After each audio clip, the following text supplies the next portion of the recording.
কেমন ছিল রাসূলুল্লাহ সাল্লাল্লাহু আলাইহি ওয়াসাল্লামের নামাজ? রাসূলুল্লাহ সাল্লাল্লাহু আলাইহি ওয়াসাল্লাম হলেন আল্লাহ তাআলার শ্রেষ্ঠ বান্দা। বিশিষ্ট সাহাবী হযরত হুযায়ফা রাদিয়াল্লাহু আনহু নবী সাল্লাল্লাহু আলাইহি ওয়াসাল্লামের নামাজের চিত্র তুলে ধরে বলেন, এক রাতে আমি তার সাথে নামাজে দাঁড়ালাম। তিনি সূরা বাকারা পড়া শুরু করলেন। আমি ভাবলাম 100 আয়াত শেষ করে রুকুতে যাবেন, কিন্তু তিনি তেলাওয়াত চালিয়ে গেলেন।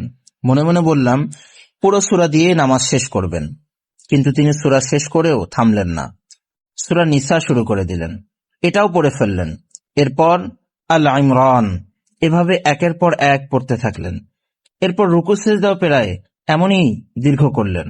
অর্থাৎ তিনি যে কেবল তেলাওয়াতের স্বাদ আস্বাদন করতেন, বিষয়টা এখানেই শেষ নয়, বরং নামাজের অন্যান্য রোকনেও লাভ করতেন অনাবিল সুখ।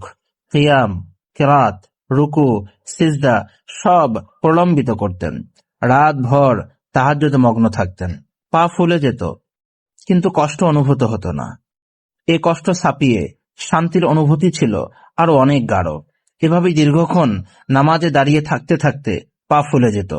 যখন তাকে বলা হলো, আল্লাহ তো আপনাকে সমস্ত রকম গুনাহ থেকে মুক্ত রেখেছেন, তাহলে এত কষ্টের দরকার কি? তখন তিনি বললেন, আফালা আকুনা আবদান শাকুরা, আমি কি একজন কৃতজ্ঞ বান্দা হব না?